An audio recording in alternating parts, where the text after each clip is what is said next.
Following video is brought to you by the Boston Sports Entertainment Network. Please consider liking and subscribing for more Boston sports content. I got the Boston Celtics going to the final. I got them winning without.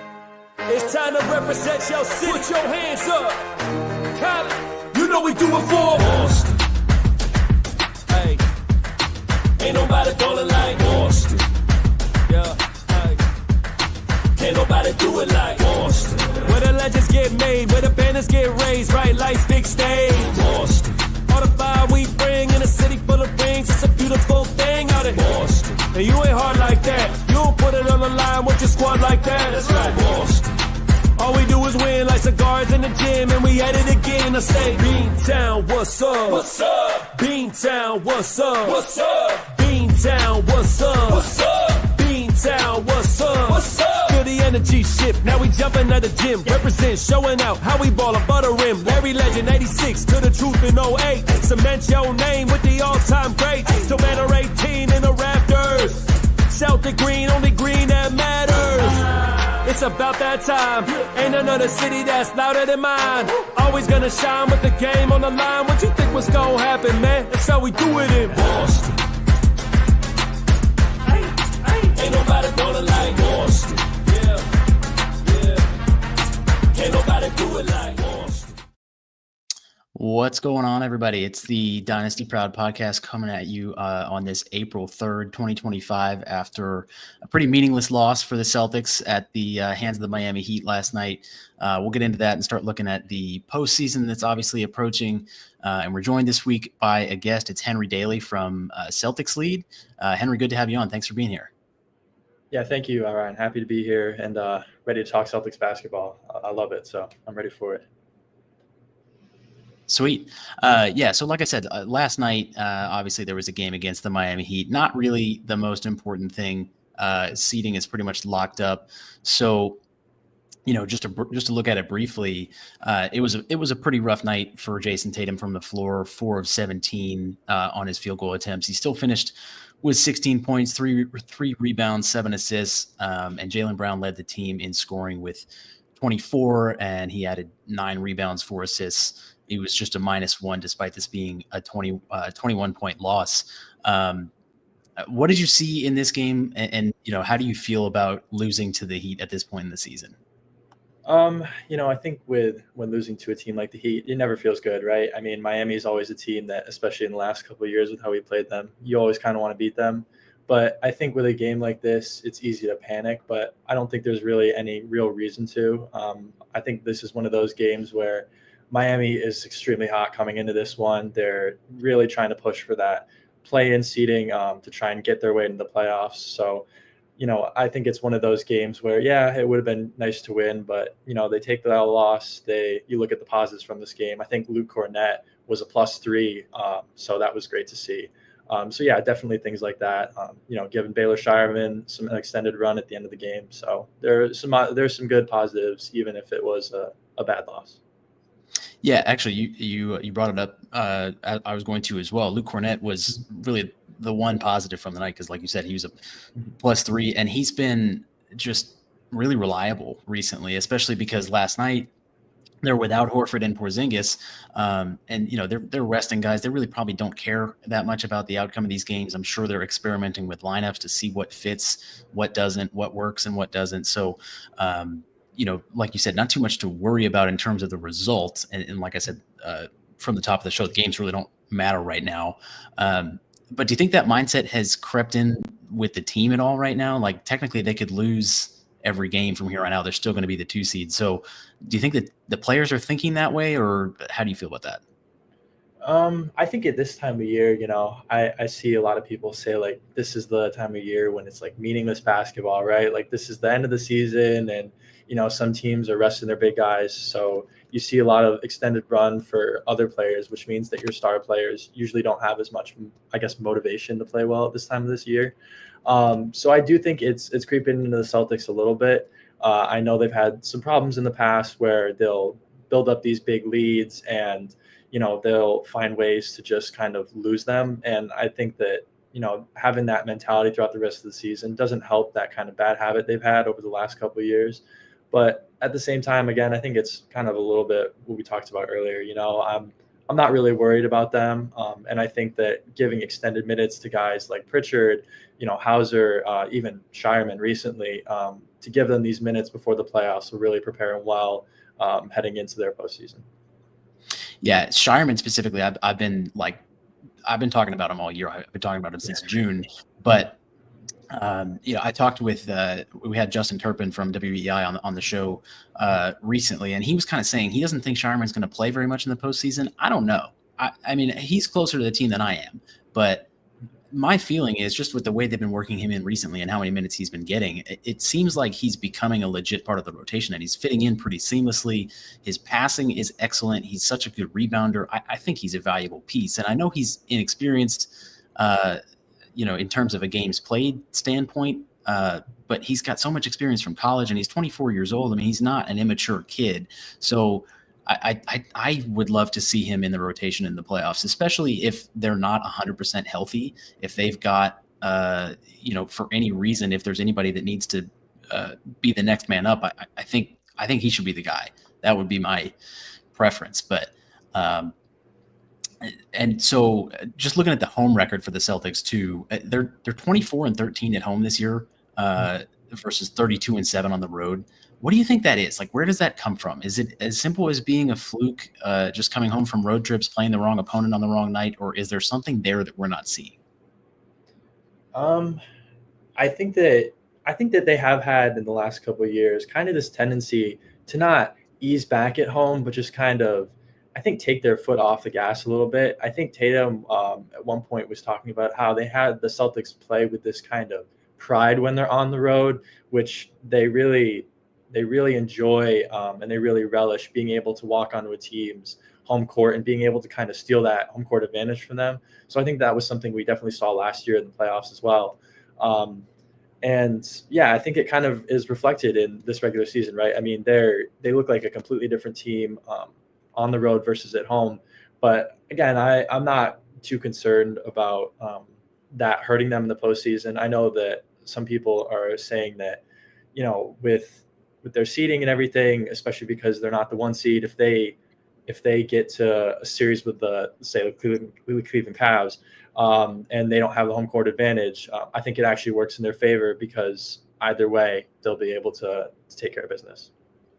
It's funny, right? Because it's such a weird thing. Like, you want home court advantage, but with how they've been flipped versus how other teams usually are, it does almost, like you said, work in their favor to be on the road for a game 7.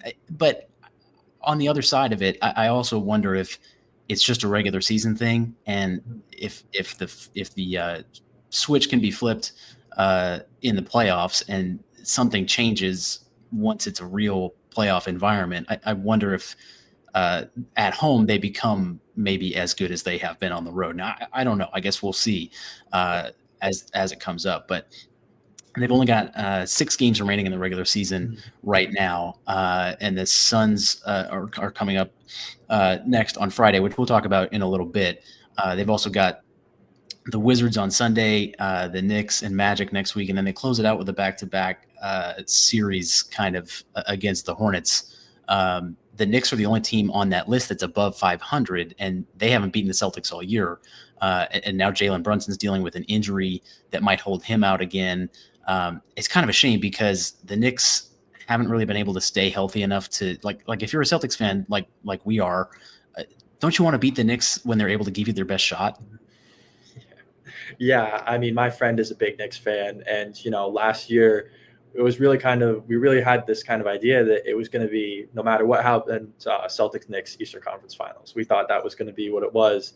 And, when they kind of came up short in that game 7 against Indiana, it was really kind of disappointing, right? I mean, I think that, I know a lot of people use the saying, but when the Knicks are a good team, basketball is just, I think the NBA is just a better product. I think it's exciting to see those big market teams, with respect to the smaller market teams, just do well. And being able to see a good example is opening night, right? I mean, you saw the Celtics take on the Knicks at full strength and they just completely blew them out of the water. And I feel like that win would be a lot more rewarding. Whereas, later regular in the season, when Jalen Brunson's out and they're just trying to make it to the playoffs healthy. But I guess one thing to also look at is they're trying to win 60 wins, right? I mean, I think that they can definitely get to the 60 win threshold. And if they have to beat an injured Knicks team to do it, then I guess I'm all for it. Yeah, no doubt. I just think from a fan's perspective, I'm sort of tired of having to hear people say beat us when we have all our players. I mean, they still would. It hasn't really just haven't had the opportunity. Give us that chance, and the Celtics will do that. But the Knicks specifically right now, they're 6-4 in their last 10 games. They're kind of treading water, but again, a lot of this doesn't really matter right now. So I'll be interested to see how much it changes once mid-April rolls around and we're looking at playoff series, and they're looking at their round one matchup, and the Celtics are doing the same. And obviously things change at that point. But with that said, who do you think is the biggest threat to the Celtics in the postseason? I mean, we've talked about this on the podcast before, but I want your take as well. I guess we could start with the East and then look at the West too. Yeah, I mean, I think that while a great regular season doesn't always translate to postseason success, I do think that you have to at least take that into consideration.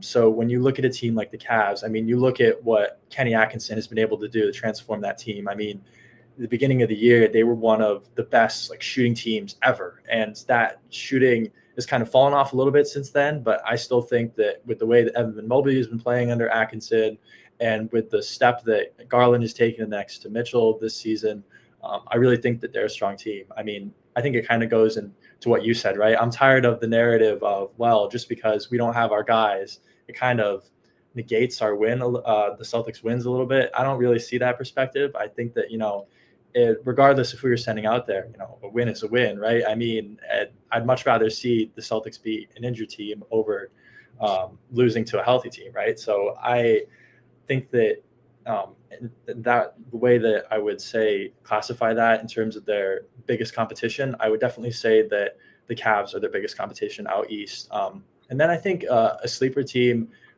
Now I'll say that it depends on whether or not Damian Lillard is coming back, but I do think that with the playoff success that Giannis has had before, and with the playoff pedigree that Damian Lillard has, if he does come back, I do think that is a sleeper team that the Celtics need to watch out for, potentially in a second round matchup. And then, obviously looking probably at a Celtics Eastern Conference Finals. Yeah, I think you have to say Cleveland. Like you said, even though I personally think the Celtics would kind of wipe the floor with them over a 7-game series. And I know I'm being it sounds like I'm being a complete homer when I say that, but it's just when you look at it from a matchup perspective, Evan Mobley is a defensive player of the year candidate. Donovan Mitchell is fantastic. But I don't know if they have the guys beyond that. Darius Garland, again, good player. But I feel like defensively, he's going to get exposed in a playoff series, and he has before, specifically against the Celtics, because they play that, they call it the killer whale offense, where they're hunting matchups and switches, and the weakest defender gets switched onto whoever they feel like can get a bucket. So Porzingis, Tatum, Brown, Derrick White, those guys are going to have Darius Garland on them. I don't see that going well for Cleveland. Now, again, it goes without saying, if either team isn't healthy, it changes everything. But with Garland specifically, I feel like, again, he's a good player. I just don't think he can keep up on that side of the ball in the playoffs. And last year, Mitchell wasn't a factor being on the bench in that series. So there's obviously more of a threat this time around. But just my feeling, I think the Celtics still would have beaten the Cavs pretty easily last year, and I think they'll do the same this year. And I've been talking about the Bucks all year too, and Lillard. That's a really unfortunate situation. Yeah. Obviously, you hope that he's okay and that he can come back, but I also wouldn't want him to risk his health. So, it's a scary thing, and obviously, you want him to be okay as a human being before he comes back as a basketball player. But it would be a much better series with him. I thought the Bucks were going to be a lot better than they are this year, and I don't know. I wish I knew exactly what caused all their problems and what made them not quite as good as they probably should be. But I agree with you. I don't think they're a team you can rest against. You definitely have to watch out, even without Lillard. I mean, Giannis is that level of player that you have to respect them, and they still have plenty of guys that can hurt you on that squad. So what about out west? What do you think?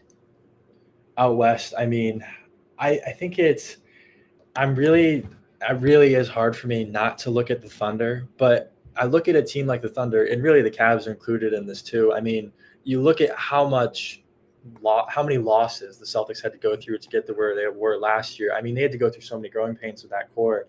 I just don't think they have. I mean, yes, great regular season. Not taking anything away from that. Easily one of the best regular seasons in history. I think they have like the best point differential in NBA history, unless they fall off quite a bit at the end of the regular season.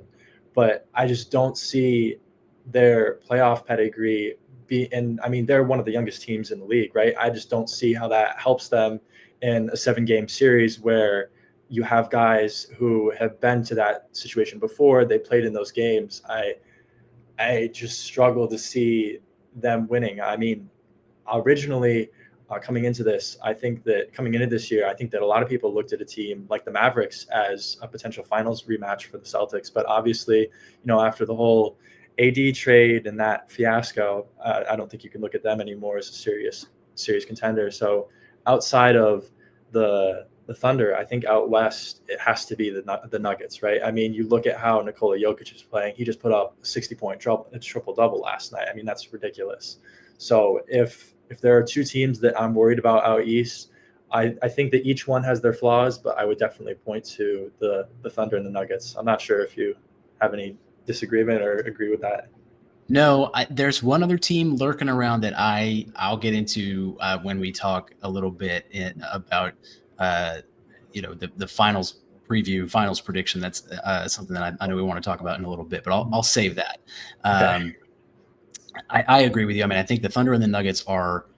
It's probably obvious to say that those are the two teams that are likely to come out of the West, but it's crazy to think about that the Thunder are on pace for that point differential record when the Celtics just did it last year. Right. And you wonder if that's just an indication of the league going in a certain direction and maybe pace of play changing, the three-pointers starting to really make a difference in terms of just total points scored. I haven't looked at the stats on that. I'd be interested to know, though, if, proportionally to the amount of points scored around the league, does that match up? I'm definitely curious about that. So specifically with the Thunder, I mean, you sort of brought it up already. Again, in a 7-game series, do you think they have what it takes to beat the Celtics in a finals? I have a tough time picking them. I mean, you look at their team. I just don't. I think that. I mean, Shea has. I think he scored like 60. The last 60 games, he scored 20+ points, which is like by far one of the best streak in the league. So you look at a guy like that, and you look at him as the type of A1 caliber guy that can carry his team to a championship. But you just look at that supporting cast, and they just really haven't had the minutes together. I mean, Holmgren, he hasn't really had the minutes in the playoffs. You look at guys, I mean, even the role players, we know from last year's postseason run that, watching guys like Pritchard hit those big buzzer beaters against the Mavericks, you need those guys to step up. And I just don't know if they're guys at the end of the bench like Isaiah Joe and Aaron Wiggins. I don't know if I can really see them as the kind of thing that pushes the Thunder over the top for the Celtics in a 7-game series. I hesitate to say that the Celtics would wipe the floor with them. That would be my homer take. I would love to say that they'd sweep them, but I think that in the end that the Celtics just have a little bit too much depth for the Thunder, especially given their playoff pedigree. Yeah, that's fair. I'm also just still a believer in the thing that it's rare for a team to get over the hump like that without making a conference finals or a finals and losing first. I kind of believe they need to fail first before they get over that hump. And other teams have done it. Golden State was one that broke through that way at the beginning of their, dynasty run with Steph and Clay and Draymond. They had not done that. And that was one of the teams that has sort of broken that trend. But most of the time you have to fail first. And I do still kind of believe in that. So looking at round one for the Celtics, the likely matchups, it's looking like Orlando or Atlanta. It could potentially be, I think, Miami or Chicago, depending on how the play-in plays out. But of those teams, it's more than likely Orlando or Atlanta. Of those teams, who do you think is the bigger threat to the Celtics in round one? I mean, do you think there's any risk of a round one loss, or what do you think? I think it would take something disastrous for the Celtics to lose a series to that team. I think that out of all those teams, the one that definitely scares me the most, I would, if it is Miami coming out of that play-in, I would say Miami, just because of how hot they've been recently. I mean, they're one of the best teams in the league across that stretch. The Magic don't really scare me as much, just because that offense, we saw it last year against the Cavs in the first round. It really hasn't been up to the standard that it would need to be for a real upset. I think that for a team to beat the Celtics, they'd really have to have the offensive firepower to go toe-to-toe with them. So I guess you could look at a team like Atlanta with Trae Young. Maybe they can steal, a game or two. Maybe if Trae really has high-scoring games, but I just don't see them. I think the Celtics should be, I don't want to give them the jinx, should be safe to make it out of the first round. Yeah, so Atlanta, I feel like is a little bit underrated.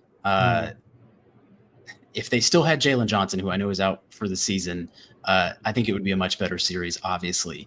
But Trae Young is having a career year. He's averaging 11.6 assists per game, and he's passing to like Karis LeVert and Zachary Reese-Sachet and Dyson Daniels. Like, they're such an interesting team. I think it would be a fun series either way. And I'll admit, as I've said on prior podcasts, I'm biased. I want to go to the games. I live in Atlanta, so that would be great too. But just from a basketball perspective, I mean, I think that Atlanta would be a fun series, like I said. I also think, and this is just an overall league thing, I think Dyson Daniels should be way more considered for Defensive Player of the Year. I know it's not going to happen, but if you're looking at the betting odds, he's fourth, and at best, I think he's around plus 2,000. He's averaging 3.1 steals a game, and he's on pace. And my crack research team of just me would say that I think he's on pace to have the 9th best steals per game average in NBA history, which is completely insane that he's not in more consideration for Defensive Player of the Year. But that's just me ranting about the way things are.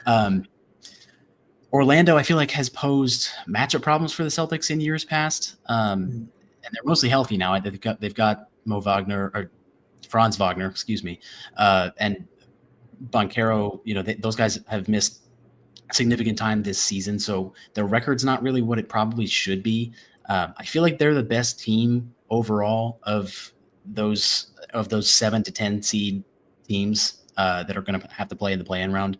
I think they're better than Miami or Chicago. I know Tyler Hero is having a ridiculous year, and he's like fringe all NBA, but I just don't see them having enough to beat anybody in round one, no matter who they play.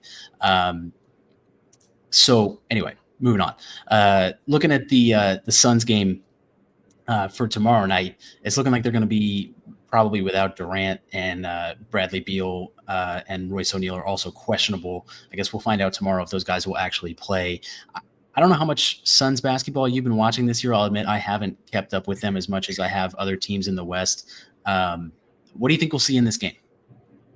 I'll be honest. I think we're going to see a heavy dose of Bol. I'll be honest. I have not been watching Suns basketball either, but I know that the Celtics have a tendency when teams play the Celtics, it's always going to be a role player who can just find their shot from deep, and he's just going to give you 25 on 8 3-pointers a game. I feel like that's just always what happens.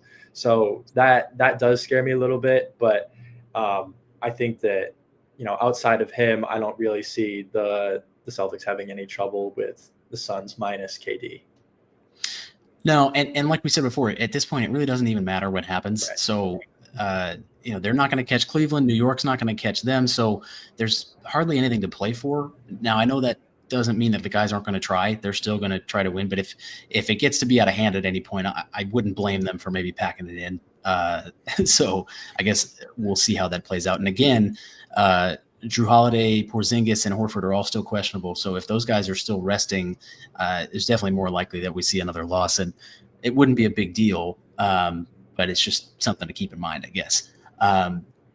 We already kind of talked about the Nuggets and the Thunder. So I think one of the things that I should have asked you probably at that point was, if you have to pick Jokic or Shea, who's your NBA MVP?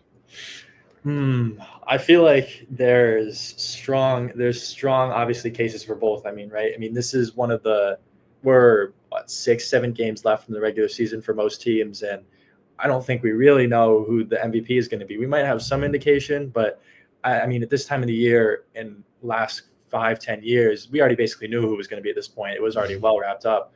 So I think that it's definitely a hard case. I will say that the biggest thing for me is that it really depends on what your criteria of an MVP is, right? I mean, you look at a guy like Jokic, his on and off numbers when he's on the floor with the Nuggets versus when the Nuggets are playing without him are ridiculous. I think he's like a plus 20. They're like plus 20 or something with him on the floor. But then you also look at a guy like Shea, right? I mean, if we're talking about a standard definition of an MVP, he's a guy who is on the best team in the league by far, and he's averaging 33 points a game on great efficiency. So it's definitely a toss-up. I'll say that if I had to give my prediction, I think that they will give it to Shea just because of voter fatigue. But you look at what Jokic is doing, it's hard for me not to support his case for a fourth MVP. I completely agree. I think that's exactly how it's going to go. I think Shea will win it because their record is better. But if I had a vote, I'd be voting for Jokic for sure. The numbers are just too insane to look past. He's averaging just under 30 points, almost 13 rebounds, 10 plus assists, and almost 2 steals a game on 57% shooting from the floor, 42% from three, and he's a plus 8.4 per game. It's completely ridiculous. He should have even more MVPs than he already does. Now, with Shea, we want to make the best player on the best team argument for Jason Tatum, right? But as soon as it's Shea, we want to take that away. So I do think that's an interesting thing that fans do. But it really is a hard decision because if you remove either one of those guys from their team, they're nowhere near the same. But I don't know if there's a way to quantify which one is really more valuable. So I don't think we can really be too upset no matter who wins it. They're both deserving. That's the real answer, is that they're both deserving of the MVP this season. But I would be voting for Jokic. That's just me personally. Then looking ahead, I know obviously, like I said, the postseason is approaching quickly. So if we're going to jump all the way to June, give me your NBA Finals prediction. Who do you think is going to win the West? Who do you think is going to win the East? And who's going to win in the NBA Finals, and in how many games? Okay. Well, in past years, if I made a homer pick and said the Celtics, people would just be like, you're just saying that because you're a Celtics fan. But I think you look at their resume this year, you look at what they did last year. I mean, they brought back an unprecedented amount of continuity, right? I mean, they brought back basically all of their guys from that team minus O'Shea Brissett.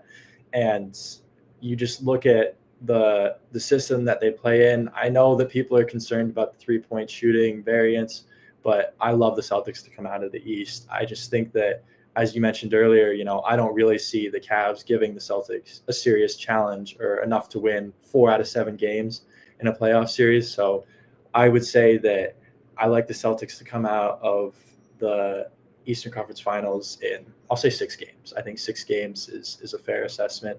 And then in the West, I think that it's hard to root against the Thunder, but I just look at that Nuggets team, and with the way that Jokic is playing, I think I'm going to have to go with the Nuggets in 7 to come out of the West. I just think that, like you said earlier too, about, taking your lumps as a playoff team, the Thunder just really haven't done that. I mean, the Warriors were a special case where obviously they'd already experienced a little bit of the playoffs with, Mark Jackson the year before, and then obviously Steve Kerr comes on. And then in the finals, if it's Celtics versus Nuggets, I think I'm going to go with Celtics in 6. Yeah, I think 6 is fair. Gives me some leeway. I don't think they. Yeah. I would love to see him win it in 5, but I think that with how Jokic is playing, I could say 6. I think that would be a great series, and I said that the last time the Celtics and Nuggets played in the regular season. Like, just watching that matchup and seeing the way that the defenses had to adjust to each other, the way the coaches were so into it, like that would be such a good series, especially because I love head coaching matchups too. So Mazzulla and Michael Malone are 2 absolute nutcases. So that would be really interesting to see. I'm going with what I want to happen. I'm taking the Celtics out of the East, and I'm going to go with the Lakers out of the West. Okay. I brought this up on a previous podcast. It's just because, to me, it's by far the best storyline. Like, you get the Luka rematch, you get LeBron against Tatum as, you know, the if you want to have that face of the league argument. I mean, what could be better than Tatum potentially winning a final series against LeBron and then beating Luka again? The Lakers are still kind of working out the kinks with Luka and LeBron playing together. So I was trying to look this up. I think they're actually only like 15-10 since Luka started playing or something like that. So there's still some things that they need to iron out. But if they can figure it out and if they get going in the playoffs, that's what I want to see. That's what I think will happen if they can get it together. And I think right now, looking at the matchups, I believe they'd probably be playing Minnesota or Golden State in round 1. I think they can beat either of those teams personally. And assuming after that, it's obviously going to be Thunder, the Nuggets, maybe the Rockets, someone like that. I'm not ruling it out that LA can make it all the way. I think they would have a potential road. And in that series, I feel like I'd have to take the Celtics in 6 also. That would be my prediction. If it is the Lakers, I would take the Celtics in 6 in that series. So I feel like we pretty much covered everything that I had on the agenda for today. But obviously, if I've missed anything, definitely let me know and stop me, because I know there's obviously probably some more interesting stuff we could talk about as well. But, any other thoughts? I guess I would just say that this time of year, I know some people don't really enjoy watching the end of the regular season, but me personally, I enjoy watching guys like, Jamal Crawford and Malachi Flynn drop 50 points in the last day of the NBA season. So I'll say that for the Celtics in their last couple games, that's definitely something to look out for. Maybe we'll get a Baylor Shireman 30 ball before the playoffs. I'd love to see that. I was going to say maybe you're looking at a Payton Pritchard 40 ball. That's what I'm thinking. I think that's way more likely. So that would be pretty cool to see too. But again, like you said, you're just going to see a lot of weird things these last few games. There's only, I think, 6 games left for most teams, only about 10 days left in the season. So we'll see how it all plays out, but it should be good. And obviously we're looking forward to the playoffs as Celtics fans. That's what's really most important right now. And then other teams are playing for draft position. So I guess these games are important for some teams, but not us at the moment. So, all right. Well, again, thanks for coming on. I appreciate you doing this, and hope to have you on again at some point. This was good to have you on, and I think we'll go ahead and wrap it up. So we'll see you all next time. Ends tonight here. It's over. Time to say it again, Boston. Anything's possible. Banner number 18 has been secured. The Celtics are NBA champions.